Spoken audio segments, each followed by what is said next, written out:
Udah subscribe belum? Kalau belum ya subscribe lah. Dan jangan lupa nyalakan loncengnya.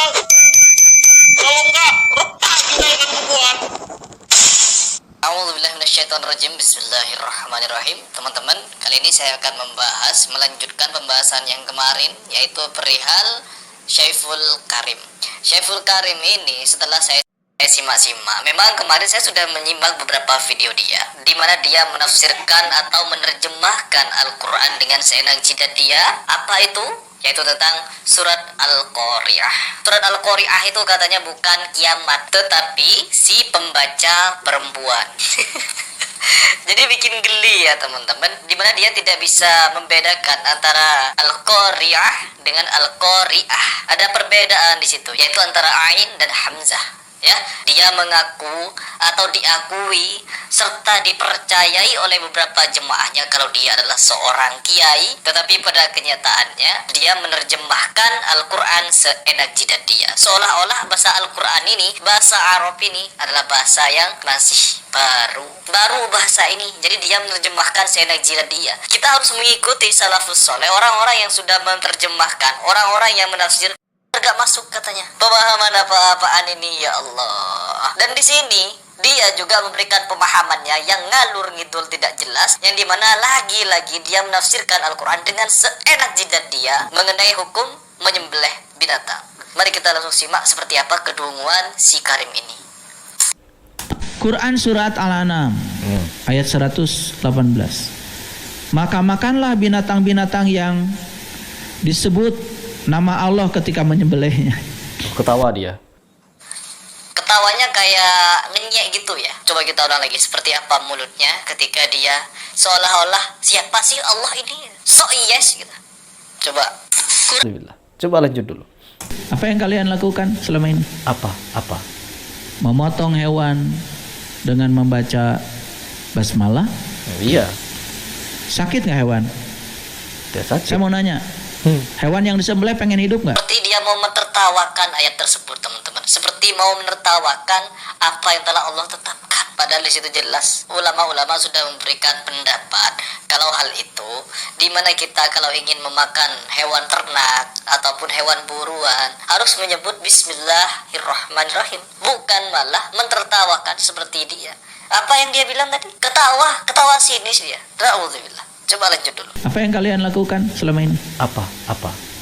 Memotong hewan dengan membaca basmalah? Iya. Sakit nggak hewan? Dia sakit. Saya mau nanya. Hewan yang disembelih pengen hidup nggak? Apakah sakit apabila di saat disembelih? Di sini si Karim ini tidak tahu bagaimana tata cara menyembelih binatang. Ya, apakah selama ini si Karim ini vegetarian, nggak pernah makan daging, nggak pernah makan telur, nggak pernah makan apa? Telur itu pengen netas ya, Karim ya. Kalau Anda pernah makan telur, apakah kamu nggak mau telur itu netas? Ya Allah, ayam mau disembelih, katanya ayam itu mau hidup, jangan disakiti, jangan disembelih. Allah memberikan aturan, tata cara untuk menyembelih binatang, untuk kita konsumsi, untuk memberikan energi kepada tubuh kita. Enggak, kalau ini tertawa sinis, apa-apaan Karim ini. Lanjut dulu. Sakit nggak? Ya sakit lah. Hewan yang disembelih makhluk hidup bukan? Hidup. Sama nggak dengan kalian? Nggak ada ras-rasan. Ya Allah, gak ada rasa-rasan. Saya curiga bahwa orang ini memiliki misi tertentu, teman-teman. Memiliki tujuan tertentu, di mana memang isi ceramah-ceramah dia ini, kiai ini, katanya dia kiai, isinya yaitu membantah Al-Quran dan Al-Hadis. Allah Subhanahu wa Ta'ala memberikan izin, memberikan petunjuk bagaimana kalau kita diperbolehkan memakan binatang-binatang. Ada kriterianya. Binatang-binatang yang bertaring tidak boleh dimakan. Binatang yang begini jangan dimakan, dan lain sebagainya. Dan begitu pun di dalam tata cara menyembelih ini kita diajarkan oleh Rasulullah SAW, yaitu selain menyebut basmalah ketika hendak mau motong hewan tersebut, kita juga diharuskan untuk mempertajam pisau yang mau kita gunakan. Agar apa? Ketika sekali tarik, sekali kita potong lehernya, proses pemotongan tersebut tidak menyiksa si binatang itu.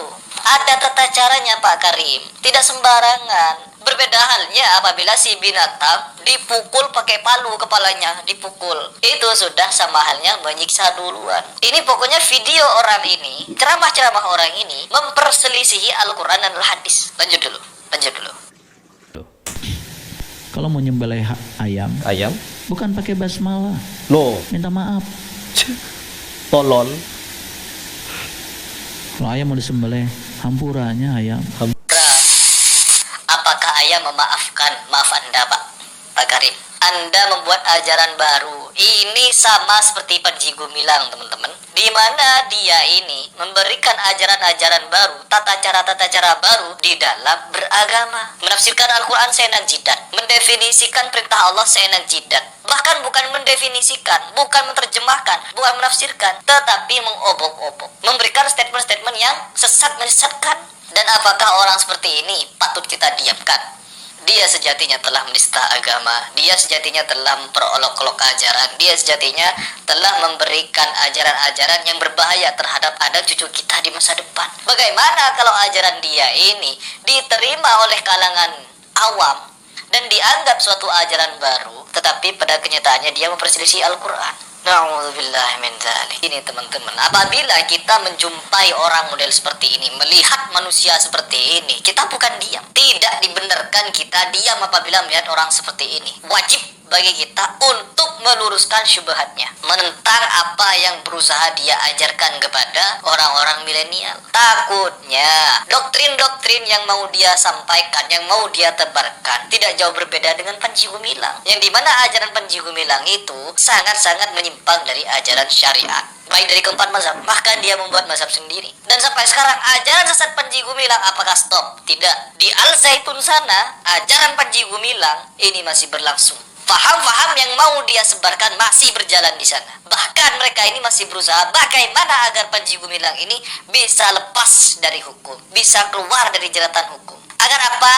Agar ajarannya berlanjut. Dan tidak jauh berbeda dengan ini, si Karim ini. Si Karim ini tidak diringkus juga oleh yang berwenang, terutama MUI. MUI wajib untuk menggerbek orang ini, wajib untuk mengadili orang seperti ini. Tugas kita sebagai orang yang punya masa memviralkan agar orang tahu, agar orang melihat, nih ada orang yang menyesatkan. Tugas berikutnya apa? Orang yang memiliki wewenang seperti Departemen Agama, ya, terus seperti MUI, ormas-ormas yang memiliki power, itu yang perlu menindak orang seperti ini. Bukan diam saja. Ini namanya apabila orang mendiamkan hal ini, itu sama halnya kita aduh terhadap agama. Sehingga apa? Orang-orang seperti ini akan merasa aman, akan merasa damai, dan dia akan terus-menerus memberikan faham-faham nyelenehnya. Sehingga apa? Nanti muncul sekte-sekte sesat. Dan ini berbahaya, teman-teman.